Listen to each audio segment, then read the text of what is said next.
मेरे प्यारे बच्चों, आज हम टाइप 6 पर। टाइप 6 क्या कहता है, ध्यान से देखिए। कहता है जी दो संख्याओं का योग दे रखा है और उनका एचसीएफ दे रखा है, तो कितने पॉसिबल पेयर है। तो टाइप 5 जो है वो पॉसिबल पेयर है।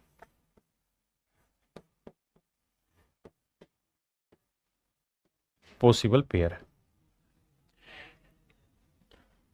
कैसे करें जी, देखिए ध्यान। कह रहा है जी दो संख्याओं का एचसीएफ दे रखा है, कितना है जी 33। मैं संख्याओं का अनुपात मान लेता हूं ए अनुपात बी, लेकिन दो बातें कान खोल के सुन लीजिए। ये दोनों नंबर लोवेस्ट टर्म में, इनमें कुछ भी कॉमन नहीं आता। Nothing is common, nothing is common. इस बात को रिपीट नहीं होना चाहिए ना, मैं करूंगा कि भाई रेशियो जो होता है वो ऐसे नंबर होता है जिनमें कुछ कॉमन नहीं आता। अगर मैं कहूं संख्याएं बताओ तो आप कहेंगे एक संख्या 33a हो जाएगी, एचसीएफ को डायरेक्ट रेशियो से मल्टीप्लाई करेंगे, दूसरी संख्या 33b हो जाएगी। कह रहा जी इन दोनों का योग करना है, तो योग करेंगे तो 33a जमा 33b। कह रहा जी योग इन दोनों संख्याओं का 528 है। 33 पूरे से कॉमन लेके उड़ाता हूं तो a जमा b, भाई 16 × 48, 16 × 48 और 4 52, 16 बचा। 33 से कम 33, 33 से कम 33, 33 16 528, यानी a प्लस b का जोड़ 16 है। पहले इतनी बात समझो।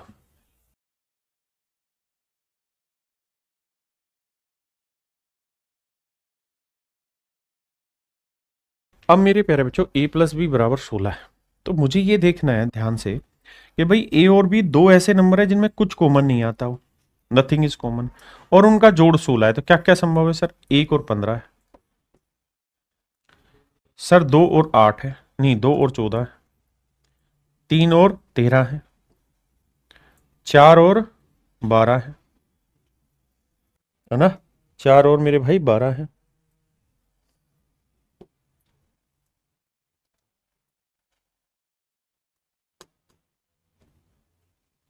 और 16 कैसे बनाया जा सकता है, 4 12, 5 और 11 है, 6 और 10 है, 7 और 9 और 9 और 7 16 है, 8 और 8 है।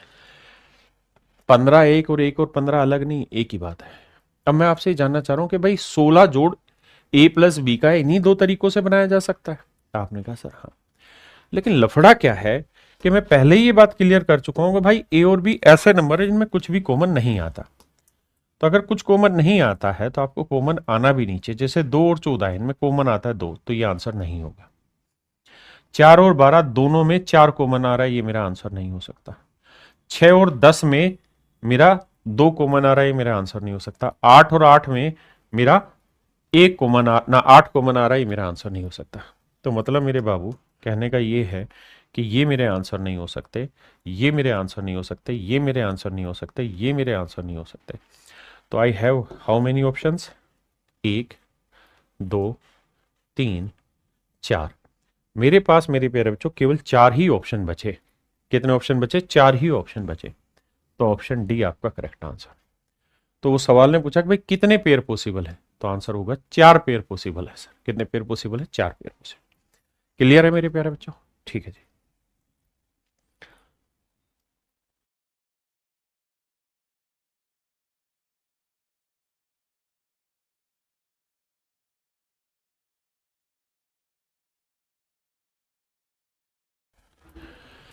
आइए मेरे बच्चे, कहता है what is the number of integral solution of the equation HCF. कह रहा है जी दो नंबर है ए और बी, इन दोनों नंबर ए और बी का एचसीएफ 5 है। दो नंबर है ए और बी, इनका एचसीएफ है मेरे बच्चे 5 है। दो नंबर है मेरे प्यारे बच्चों, इनका एचसीएफ 5 है, एचसीएफ 5 है। तो मान लेते हैं जो इन दोनों संख्याओं का अनुपात होगा x अनुपात y। तो एक्चुअल में वो संख्याएं क्या होंगी, 5x और 5y। भाई सवाल में वो ये कह रहा है क्या कि दो संख्याएं a और b हैं, उनका एचसीएफ 5 है। इस बात को समझना, what is the number of integral solution of the equations HCF A B is 5। कहता है दो नंबर है a और b, उनका एचसीएफ 5 है। मतलब वो ये कह रहा है कि भैया इस नंबर का नाम दे रखा उसने ए और इस नंबर का नाम दे रखा बी।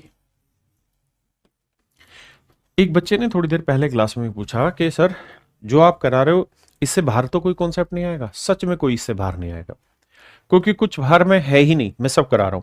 लेकिन दिक्कत यह है कि नया सवाल तो बनाता रहेगा, जैसे सवाल नया बना दिया आपको, अरे ये क्या बवंडर दे दिया।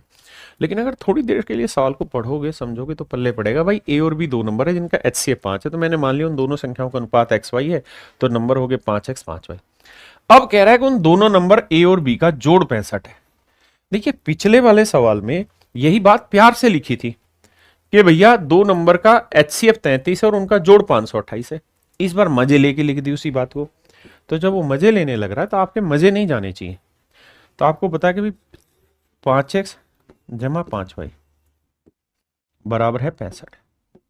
ऐसा सवाल में कह रहा है। 5 पूरे में कॉमन ले लेंगे तो x प्लस वाई आएगा 13। अब हमें देखना है कि कितने जोड़े बनेंगे इसके। भाई कितने जोड़े इसके बनेंगे, आओ बाबू।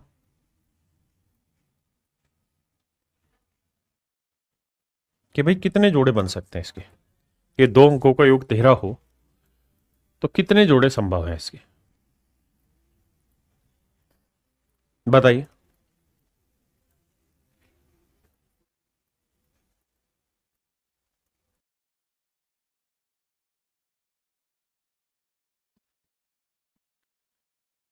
अब हमें देखना किन दो का जोड़ 13 हो सकता है। तो आप कहेंगे सर 1 और 12 का हो सकता है, 2 और 11 का हो सकता है, 3 और 10 का हो सकता है। बाकी मैं यहां लिख देता हूं 4 और 9 का हो सकता है, 5 और 8 का हो सकता है, 6 और 7 का हो सकता है। बस ये पॉसिबल है, और तो कोई तरीका है ही नहीं संभव।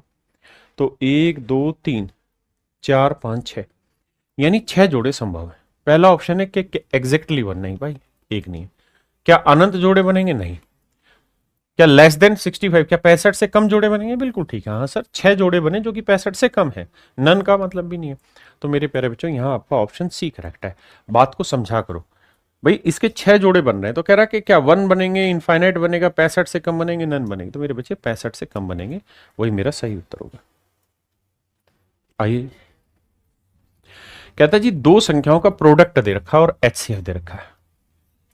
तो मेरे प्यारे बच्चों दो संख्याओं का HCF 10 है,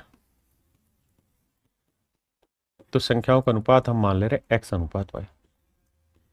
तो संख्याएं क्या होगी सर, 10x 10y। कह रहा जी इन दोनों का प्रोडक्ट करो, तो 10x गुना 10y बराबर 1500। काट पीट करोगे तो 2 जीरो से 2 जीरो कटा, कुल मिला के मतलब ये आया कि x इंटू वाई की वैल्यू मेरे प्यारे बच्चों आई 15। ध्यान ये रहे कि x और y रेशियो था। अगर x और y रेशियो था तो ऐसे दो नंबर लेने जिनमें कुछ कॉमन नहीं आता। तो एनी लोवेस्ट नंबर, तो 1 15 हो सकता है, दूसरी जगह 3 5 हो सकता है, और तो कोई सेटिंग बैठेगी नहीं 15 में। 1 3 5 15 ये होंगे, यानी दो ही जोड़े बने। तो मेरे प्यारे बच्चों मेरा आंसर है 2। कह रहा है दो पूर्णांक p और q, जहां p की वैल्यू भी 60 से ज्यादा और q की वैल्यू भी 60 से ज्यादा है, जिनका HCF 16 है। सवाल वही है, बस नजर घुमाने का खेल है। तो भाई एक बात समझो, दो नंबर है उनका HCF है 16, बिल्कुल ठीक है सर, HCF है 16। अनुपात मान लेते हैं x अनुपात y, तो संख्याएं होगी 16x 16y।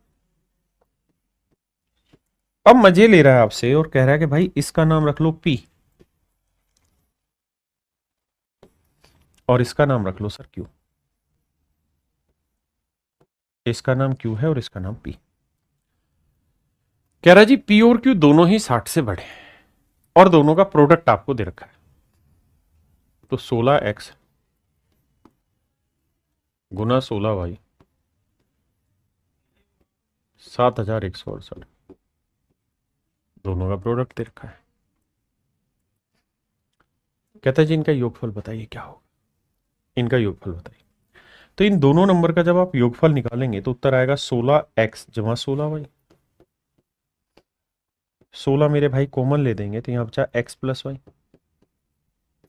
तो पहली बात तो ये कि जो भी आपका जोड़ आएगा इन दोनों नंबर का वो हर हाल में 16 का मल्टीपल होना चाहिए। तो अगर हमें ऑप्शन से जाना है तो पहले ये देखते हैं कौन सा ऑप्शन 16 से भाग जा रहा है। तो 16 का वर्ग 256, ए जा रहा भाग। 16 एकम 16, 16 ये भाग नहीं जा रहा, ये भी भाग जा रहा है, ये भी भाग नहीं जा रहा। यानी अगर मुझे तुक्केबाजी करनी है तो मैं ए और सी में से कोई एक आंसर टिक करूंगा। ए और सी से मेरे प्यारे बच्चों में एक आंसर टिक करूंगा। फिर से समझाता हूं। ये बना मेरे प्यारे बच्चों 16 गुना 16, 16 गुना 16, और ये बना मेरे प्यारे बच्चों 16 गुना 11। हाँ जी। अब मैं एक बात और समझाना चाह रहा हूं। आएगा दोनों संख्याओं का 16 गुना एक्स प्लस वाई। अब मेरे बच्चों मुझे बताना कि एक्स और वाई क्या थे। तो आप दिमाग दौड़ा कहेंगे सर एक्स और वाई रेशियो थे। रेशियो क्या होते हैं सर? जो लोवेस्ट टर्म होती है जिनमें कुछ भी कॉमन नहीं आता। बिल्कुल सही बात है सर। अब मेरे दोस्तों मुझे एक बात बताना और एक सुझाव देना, एक्स और वाई क्या क्या हो सकते हैं? क्या दोनों इवन हो सकते हैं? तो आप कहेंगे सर दोनों इवन नहीं हो सकते। दोनों इवन किसी भी हालत में नहीं हो सकते। क्या आप मेरी बात से सहमत है? हाँ सर। क्योंकि अगर दोनों इवन होंगे तो दो कॉमन आ जाएगा तो एक्स वाई रेशियो हो ही नहीं सकता। तो दोनों इवन नहीं होंगे। मेरे प्यारे बच्चों एक इवन एक ओड हो सकता है? हाँ सर हो सकता है। एक इवन और एक ओड हो सकता है, इसमें कोई आपत्ति नहीं है। क्या सर दोनों प्राइम मतलब दोनों ही ओड नंबर हो सकते हैं? हाँ सर ये भी संभव है। जैसे मान लीजिए यहां मैंने 6 ले लिया और यहां मैंने 7 ले लिया, तो एक इवन एक ओड है, दोनों में रेशियो है। मैं दोनों ओड ले लूं, इसे 7 ले लूं, इसे 9 ले लूं, ये भी संभव है। लेकिन ये कभी भी संभव नहीं है कि दोनों के दोनों इवन हो। आपने कहा यहां तक की बात भी सही है, एक इवन हो एक ओड ये हो सकता है, और दोनों ओड हो ये भी हो सकता है सर, दोनों ओड हो ये भी हो सकता है। तो मेरे प्यारे बच्चों यहां इनका जोड़ क्या आएगा? 7 6 13 बैठेगा। यहां ओड ओड लोगे तो 16 बैठेगा। यानी हम यहां पे ऐसा कोई रिजल्ट नहीं निकाल पा रहे कि एक्स प्लस वाई का जोड़ हमेशा ओड आएगा या हमेशा इवन आएगा, ऐसा नहीं कह सकते, है ना। तो अगर कोई भाई कोई यूट्यूबर रील बना के आपको ये कह रहा है कि भैया एक्स प्लस वाई हमेशा ही इवन आएगा, तो वो देखो जो 16 का इवन मल्टीपल है और वो मेरा आंसर है, तो ऐसा कतई बेईमानी और गलत है कहना। ऐसा कतई दूर दूर तक गलत है। ठीक है, तो क्या करना होगा? 16 16 दो चौक 64, 16 चौकू 64, बचा कितना? 7, और 16 चौकू 64, 16 अठे 128, फिर 16 से भाग जाएगा। 16 दूनी 32, बचा कितना जी? 12, 16 अठे 128, 28। तो मेरे प्यारे जो x इंटू वाई जो आया वो 28 है। अब 28 के टुकड़े करो, क्या क्या होंगे?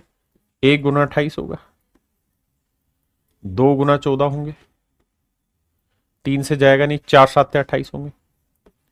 अब मेरे बच्चे आप इस बात से तो सहमत होंगे कि ये मेरा टुकड़ा नहीं हो सकता। क्यों सर? क्योंकि सर 2 और 14 में 2 कॉमन आ रहा है, जबकि x और y मेरे क्या है? अनुपात है। अगर x और y मेरे अनुपात हैं तो either my answer would be 1 28 या फिर 4 7। अगर मैं 1 और 28 ले लूं तो मेरा जो उत्तर आएगा 16 गुना 28 और 1 29, 16 गुना 29, जो कि मेरे दोनों ही ऑप्शन में नहीं है, इसलिए मेरे प्यारे बच्चों ये गलत है। अब 4 और 7 में ले लेता हूं, तो ये 4 आया, ये 7 आया, तो 7 और 4 11, 16 गुना 11 मेरे ऑप्शन में है, तो मेरे बच्चे मेरा ऑप्शन सी करेक्ट है, ऑप्शन ए गलत है। तो ऑप्शन सी यहां पे मेरे प्यारे बच्चों मेरा करेक्ट होगा। दूसरा, अगर वो सवाल में कहता नंबर बताओ, तो आप कहते हैं कि भाई x की वैल्यू 4 है, तो ये नंबर होगा, p की जो वैल्यू होगी 16 चौक 64 हो जाएगी, और y की वैल्यू क्या है, मतलब क्योंकि y की वैल्यू 7 है तो 16 7 है 112, यानी एक नंबर 112 आएगा, एक नंबर 64 आएगा, और दोनों ही नंबर 60 से बड़े हैं, जो उसे चाहिए थे। जो मेरे प्यारे बच्चों से चाहिए थे वो हमने ला दिए। हाँ जी,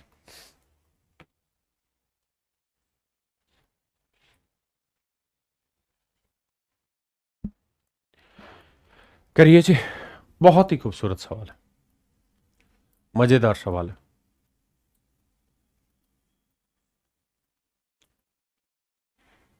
आइए मेरे भाई, कभी अखियां मिलाए कभी अखियां चुराए, क्या तूने किया जादू, कभी घबराए कभी नहीं आए, मेरा खुद पे नहीं काबू के ही। देखिए मेरे बच्चे, 13A, दूसरा जोड़ा है 13B,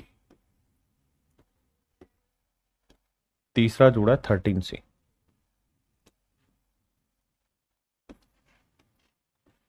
मेरे नन्हे मुन्ने प्यारे बच्चों, सवाल में ये कह रहा है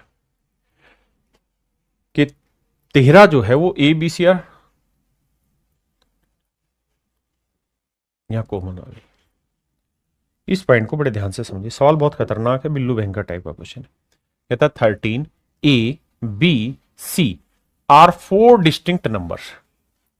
कहता 13A B C 4 अलग अलग संख्याएं हैं। यानी हम ये बात तय कर चुके हैं कि 13A B C चारों अलग अलग संख्याएं। तो क्या आप में से कोई ये कह सकता है या इस बात को समझने के लिए तैयार है कि सर A हो, B हो या C हो, इसकी वैल्यू किसी भी हालत में 13 नहीं हो सकती, इनमें से किसी की वैल्यू भी 13 नहीं होगी। आप कहें क्यों सर? क्योंकि सर उसने खुद ही कहा है, जो अंडरलाइन किया कि 13A B और C 4 अलग अलग नंबर है। अगर सर 4 अलग अलग नंबर हैं तो किसी भी सूरत में A B C 13 नहीं होंगे, क्योंकि अगर मान लो A की वैल्यू 13 आ गई तो ये 13 ये भी 13 हो जाएगा, फिर ये अलग नंबर कहां हुए? उसने कहा चारों अलग नंबर है, पहली बात। अब अगला पॉइंट, अगली अंडरलाइन करने वाली जो चीज है वो ये कि भैया C सबसे बड़ा है, फिर B है और सबसे छोटा A है। C सबसे बड़ा है, फिर B है, फिर A है। तो इस लाइन को भी ध्यान रखना। साथ में वो ये भी कह रहा है कि हर जोड़े का HCF 13 ही है। ये तय है कि हर जोड़े का HCF 13 है। कहता है इसका HCF भी 13, इसका HCF भी 13, इसका HCF भी 13 है, यानी 13 से बड़ी कोई कॉमन नहीं आ रही। तो यानी A की वैल्यू भी 13 का कोई मल्टीपल होगी, लेट्स से X। B भी 13 का मल्टीपल होगा, 13Y होगा, और C भी 13 का मल्टीपल होगा, 13Z। क्योंकि कह रहा है इनमें सभी में कॉमन जो सबसे बड़ी वैल्यू आ रही है वो 13 आ रही है, ये भी तय। अब सवाल में ये भी कह रहा है कि A B और C जो है, हर कोई A B and C are each less than 60। कहता है इसका मान और इसका मान 60 से छोटा है। A B और C का मान 60 से छोटा है, तो हमें समझना यह है अगर A B और C तीनों का मान 60 से छोटा है तो A B C तीनों के तीनों 13 के मल्टीपल है। ये हमने समझा? हाँ जी सर। देखिए समझना डिटेल है, उसके बाद करना शॉर्ट में, बिल्कुल ठीक है। यानी 13 का मल्टीपल पढ़े तो 13 एकम 13 हो सकता है, 13 दूनी 26 हो सकता है, 13 39 हो सकता है, 13 चौको 52 हो सकता है, 13 पांच 65 हो सकता है। यानी ABC की वैल्यू 60 से बड़ी नहीं हो सकती, तो मतलब 65 नहीं हो सकती। तो ABC की वैल्यू इनमें से कोई एक हो सकती है, मतलब इनमें से कोई भी हो सकती है। लेकिन आप कहेंगे 13 भी नहीं हो सकती सर किसी की भी वैल्यू, क्योंकि 13 हो गई तो 13 ऑलरेडी दे रखा था और उसने कहा था 13A B और C 4 नंबर आपस में अलग अलग, मतलब इनमें से किसी का मान 13 नहीं हो सकता। तो बचा क्या फिर ऑप्शन? 26, 39, 52। तो A B और C की वैल्यू 26, 39, 52 हो सकती है, और उसने कहा C सबसे बड़ा मान है, तो हर हाल में इसका मान 52 होगा, इसका मान 39 होगा और इसका मान मेरे बच्चे 26 होगा। बिल्कुल ठीक है। तो A की वैल्यू 26 है, C का मान 52। अब हमसे सवाल में कह रहा है कि A प्लस C बताओ। तो 26 और 52 को जोड़ेंगे तो 6 और 2 8 आएगा, 5 2 7 आएगा। तो A प्लस C का मान आया 78। और B का मान क्या है मेरे प्यारे बच्चों? तो B का मान है मेरे बाबू 39। तो 39 दूनी 78। तो मेरे प्यारे बच्चों मेरा राइट आंसर आएगा 2। मेरे नन्हे मुन्ने प्यारे बच्चों मेरा सही जो उत्तर आएगा वो 2 है। मेरा राइट आंसर आएगा 2। कितने बच्चे हैं जो इस बात को समझ गए? बहुत टॉप लेवल का क्वेश्चन है।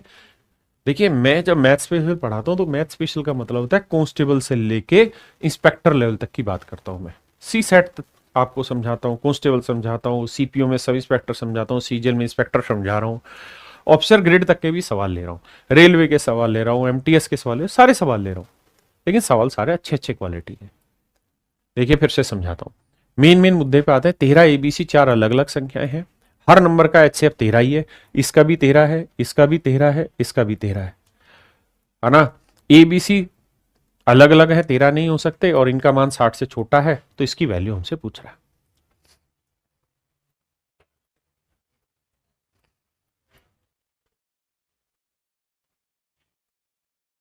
देखिए सवाल में कह रहा है ए और बी का एचसीएफ 12 है, यानी दो नंबर है उनका एचसीएफ दे रखा है 12। तो मान लेते हैं संख्याओं का अनुपात हुआ x अनुपात y, तो संख्याएं होंगी 12x और 12y। बिल्कुल ठीक है, सही है सर। अब कह रहा है इस संख्या का नाम जो दिया है उसने, इसका नामकरण किया है a, और इसका जो नामकरण पैदा किया है उसने, इसका नाम दिया है b। कह रहा है जी दो नंबर है, एचसीएफ 12। कहता है ये दोनों के दोनों जो नंबर है वो हर हाल में क्या कह रहा है 12 से बड़े हैं। मेन मुद्दे पर रहिए, दोनों नंबर ए और बी 12 से बड़े। भाई ए और बी दोनों ही अगर 12 से बड़े हैं बाबू, तो इसका मतलब x और y की वैल्यू एक तो नहीं हो सकती। मेरी बात समझ रहे हैं ना, क्योंकि अगर मैं x की वैल्यू एक ले लूंगा तो 12 एकम 12 आ जाएगा, जबकि सवाल में कह रहा है इसका उत्तर 12 से बड़ा है और इसका भी 12 से बड़ा है। तो हमें वो दो नंबर देखने हैं जिनमें एचसीएफ 12 आए और दोनों 12 से बड़े हो। तो यहां 12 है, यहां 12 है, तो ये दोनों तो आंसर नहीं होंगे क्योंकि दोनों संख्याएं 12 से बड़ी चाहिए। अब 24 और 36 हो सकती है, या 36 24 हो सकती है। अब सवाल में ये कहा कि ए सबसे बड़ी है फिर बी है, तो भैया यहां तो ए छोटा हो गया बी बड़ा हो गया, तो ये नहीं होगा। ये 36 24 ठीक है क्योंकि इनका एचसीएफ 12 आ रहा है, ये बड़ा है इससे और दोनों ही संख्याएं 12 से बड़ी हैं। तो मेरे प्यारे बच्चों ऑप्शन डी मेरा यहां पे करेक्ट आंसर।